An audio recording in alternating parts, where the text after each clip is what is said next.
Bueno, buenos días, jóvenes. Vamos a continuar con otro tema del tema 4. Y este tema referido a las curvas conocidas como V del motor sincrónico. Entonces vamos a ver los efectos que tiene sobre el motor la corriente de campo y la corriente de inducido, con respecto también al voltaje inducido. Entonces, antes de continuar directamente con el tema, solo voy a pasar esta gráfica para recordar un poco lo que representa la máquina trifásica sincrónica. Entonces aquí pueden observar lo que ya hemos visto en la máquina, que esta parte corresponde al estator.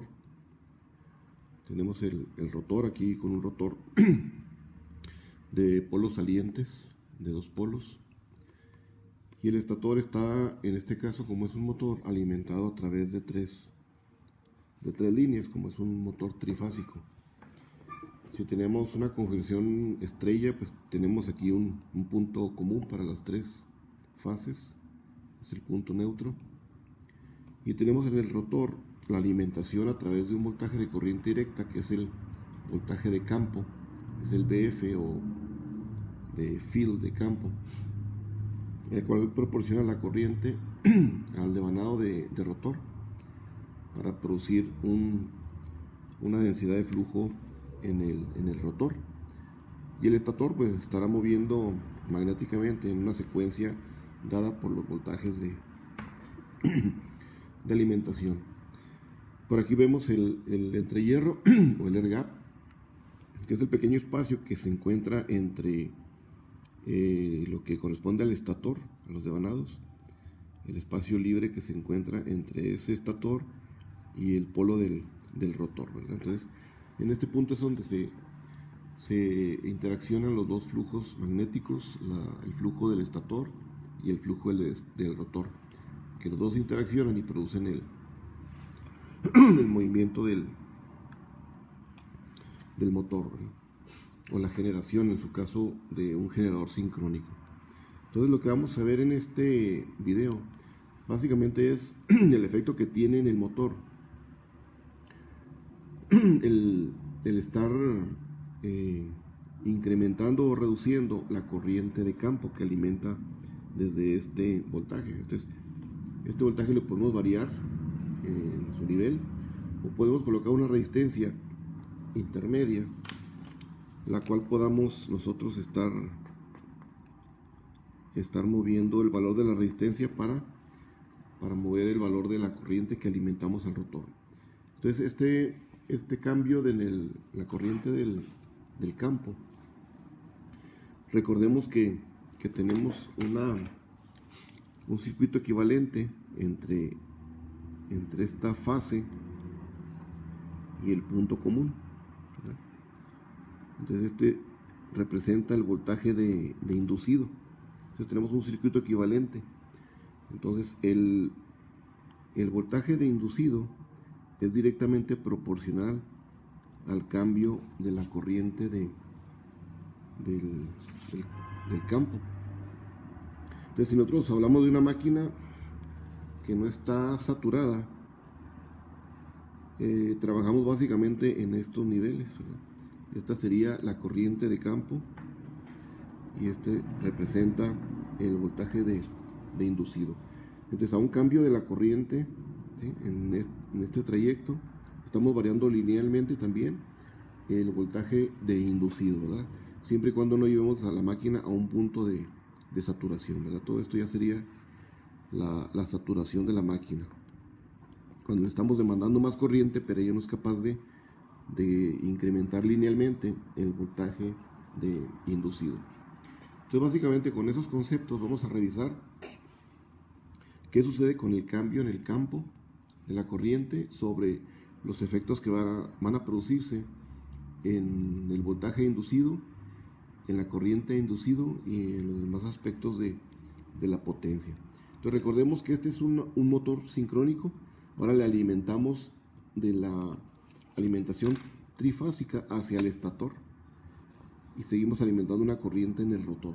Entonces ahora vamos a tener del eje del rotor, que es la flecha, vamos a tener un movimiento tanto de velocidad, de par y de potencia en el inducido, ¿verdad?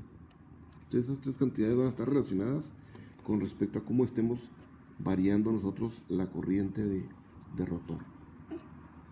Entonces, siguiendo ese esquema, vamos a revisar qué es el efecto que tiene el motor sincrónico debido a estos aspectos, ¿verdad? Entonces, por ahí en las láminas que van a tener disponibles y actualizadas en el tema 4, en la plataforma del Dropbox, tienen las páginas de la 13 en adelante hasta la, creo que 17 o 19 por ahí, donde vamos a revisar precisamente los efectos de los cambios que tiene la corriente de campo en los motores sincrónicos. Entonces, para iniciar con esto, recordemos, o vamos a asumir este diagrama fasorial en el cual identificamos el voltaje de fase con el que estamos alimentando al motor por un circuito equivalente, y con este voltaje se crea una corriente de inducido, que en este caso la corriente de inducido, aquí vamos a asumir la que está en retraso, ¿verdad? Con un ángulo creo que teta, ¿verdad? Le estamos manejando. Y con esto se genera, debido a la ley de Kirchhoff en el circuito equivalente, pues la suma del voltaje inducido y este voltaje que representa la caída en la reactancia sincrónica como producto de la corriente de inducido, pues suman estos dos vectores para darnos el total del voltaje en la fase, ¿verdad?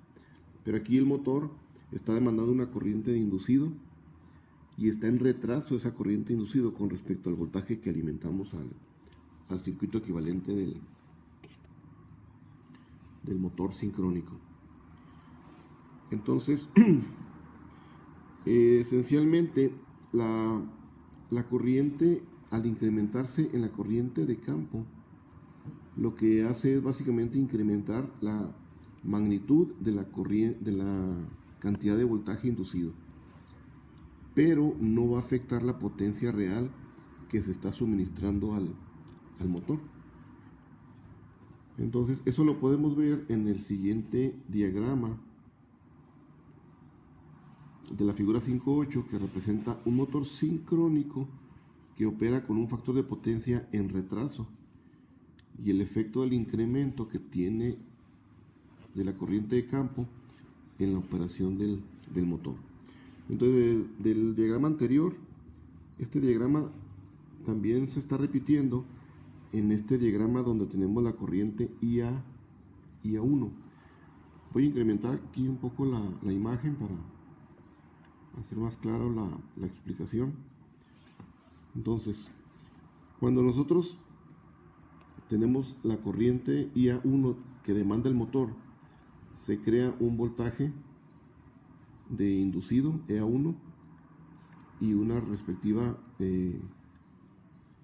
caída en la reactancia sincrónica. Pero el voltaje que tenemos aquí como Bφ es el voltaje en la terminal del circuito equivalente. Si nosotros incrementamos, como habíamos comentado, la corriente de campo, proporcionalmente el voltaje de inducido se va a incrementar, como aquí lo podemos observar. Entonces, si incrementamos la corriente de campo, va a haber un incremento en el voltaje inducido. Entonces vamos a pasar de un EA1 a un EA2. Pero aquí es importante observar que aunque hay este cambio de magnitud de esta EA1 a un EA2, la potencia total que está recibiendo el motor va a permanecer constante. El único que va a sufrir un cambio va a ser la corriente IA1 a IA2. Si se fijan, tiene una corriente, pero la magnitud de este vector es mayor que la que se va a obtener al hacer el cambio de la IF a una IF2. La corriente aquí se decrementa y a este punto observamos que la corriente EA2 se encuentra ahora en fase básicamente con el voltaje del motor. Pero la cantidad del EA2, aunque incrementa su magnitud, se desplaza solamente sobre esta línea, sin salir de esta línea, para poder así mantener la potencia constante que demanda el motor. Entonces, aunque se está cambiando la IF, sí aumenta la EA, pero la magnitud de la potencia permanece prácticamente constante.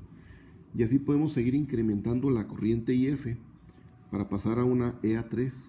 Y esta EA3 se mantiene en la línea deslizándose sin pasarse de la potencia. Y la corriente EA3 ahora brinca a estar en adelanto. Ahora, si observamos este ángulo, ahora se encuentra en adelanto con respecto al VF. Entonces, lo que ocasiona básicamente la corriente es que estamos pasando el motor de manejarlo como una carga inductiva cuando la corriente es menor a cierto valor.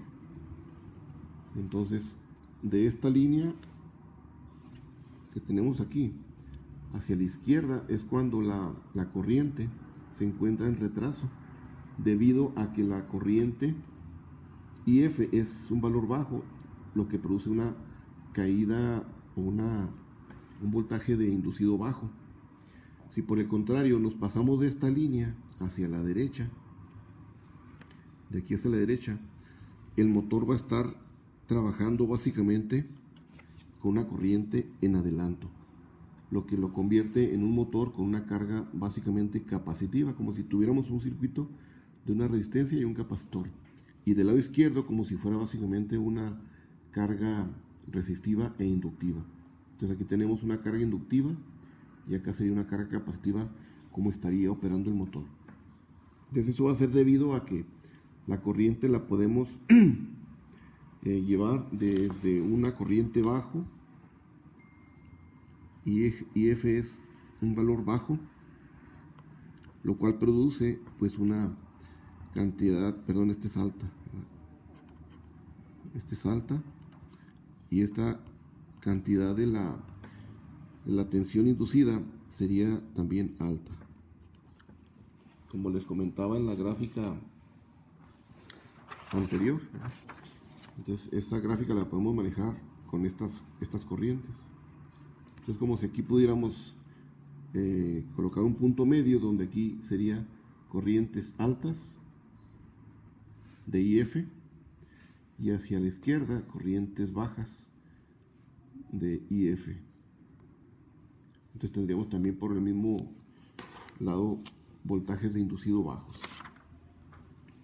Entonces, lo interesante aquí es que este punto donde menciona las distancias proporcionales a la potencia en el diagrama fasorial, que es el producto de EA por el seno del delta y el IA por el coseno de teta, permanecen prácticamente constantes, ¿verdad? Entonces eso se refiere a que si nosotros observamos esta distancia, aquí voy a agrandar, esta distancia que tenemos aquí es la cantidad de la potencia, que es constante, y esto tiene que ver con la hipotenusa, que es la tensión inducida, por el ángulo delta que tenemos aquí en esa hipotenusa, que sería este ángulo delta, nos da aquí la cantidad de EA por el seno de este ángulo. Entonces, esa cantidad, para toda la variación de la corriente de campo, esta cantidad permanece constante, aunque esta tensión se esté variando. Esta cantidad de la potencia constante permanece constante. Entonces recordemos que la potencia va a ser 3 veces el V phi por el EA por el seno de delta. Todo eso sobre la reactancia sincrónica. Entonces, esto va a permanecer prácticamente constante. Como todas las demás cantidades que tenemos en el motor, todo esto no lo estamos variando, es constante. Y esto lo único que cambia es la magnitud, pero como se mueve también el ángulo debido a acomodarse la tensión, esta parte contiene solamente una condición constante. De tal manera que esta potencia permanece prácticamente constante para cualquier variación de la tensión de inducido. Entonces eso es lo que representa básicamente en este diagrama la cantidad de potencia constante debido al cambio de EA. Entonces, aunque cambie, lo único que varía es el ángulo delta, que se ajusta para poder mantener constante esta parte de la potencia que se entrega al motor. Y similarmente, la cantidad del producto de la IA por el coseno de teta representa pues también la potencia real que está demandándose lo que está demandando el motor. Entonces esa la podemos ver en el diagrama. También aquí, si nosotros trasladamos esta parte, y esto representa el IA por el coseno de teta. Recuerden que teta es el ángulo que tenemos ahora aquí, dependiendo de donde estemos moviendo. Entonces esto representa nada más que potencia real, ¿sí? Entonces también la corriente se mantiene deslizada solamente dentro de esta línea. Se vean que no, aunque la corriente sí aumenta su magnitud, lo único que cambia es el valor del ángulo. Pero varía la cantidad de la magnitud, pero también varía el ángulo. Y se ajustan para que esta cantidad de potencia permanezca siempre constante. Entonces esta cantidad pues también junto con el voltaje que tenemos alimentando al motor, pues nos producen la potencia real que se está entregando al motor. Existe un punto donde la corriente ya, ustedes lo pueden ver en su gráfica, yo ya casi lo borré con este señalamiento, pero en esta parte llega un momento en que la corriente ya se coloca en fase con el voltaje B phi, y es cuando las dos cantidades están en fase y el factor de potencia para ese punto es un factor de potencia unitario. En la siguiente gráfica podemos ver la relación que guarda la corriente IA cuando estamos variando la corriente IF en un motor sincrónico. Esta gráfica que se muestra aquí en la figura número 9, 5.9, se le conoce como la gráfica o curva B del motor sincrónico. Y pues obedece su nombre a que se ve como una V, ¿verdad? Y tenemos aquí varias gráficas donde cada gráfica representa diferentes potencias reales del motor sincrónico. Entonces, como que tenemos aquí una gráfica vamos a ponerle una gráfica 1, 2 y 3. Esta línea punteada es el punto donde hacia la izquierda de esa línea estamos trabajando al motor con un factor de potencia en retraso, y hacia el lado derecho de esa línea punteada estaremos trabajando al motor con un factor de potencia en adelanto. Entonces llega un punto donde nosotros la corriente IF que tenemos aquí podemos moverla hacia la derecha o hacia la izquierda de estas gráficas y de esta línea punteada. Entonces estaremos llevando al motor a operar con un factor de potencia ya sea en adelanto o en retraso. Cuando es en retraso, recuerden que es como si el motor estuviera funcionando como un circuito con una carga RL. Y cuando lo llevamos a un factor de potencia en adelanto, es como si tuviéramos un circuito en una combinación resistiva y capacitiva. Entonces, de esa manera, cambiando nosotros la corriente de campo o variándola, podemos llevar al motor a funcionar como una máquina con una carga altamente inductiva o como una máquina con una carga altamente capacitiva. Y eso nos permite manejar al motor para poder controlar el factor de potencia, ¿verdad? Entonces aquí podemos ver que estos puntos que aquí señalé, que son los vértices de las curvas V, son los puntos donde se lleva a cabo el factor de potencia unitario.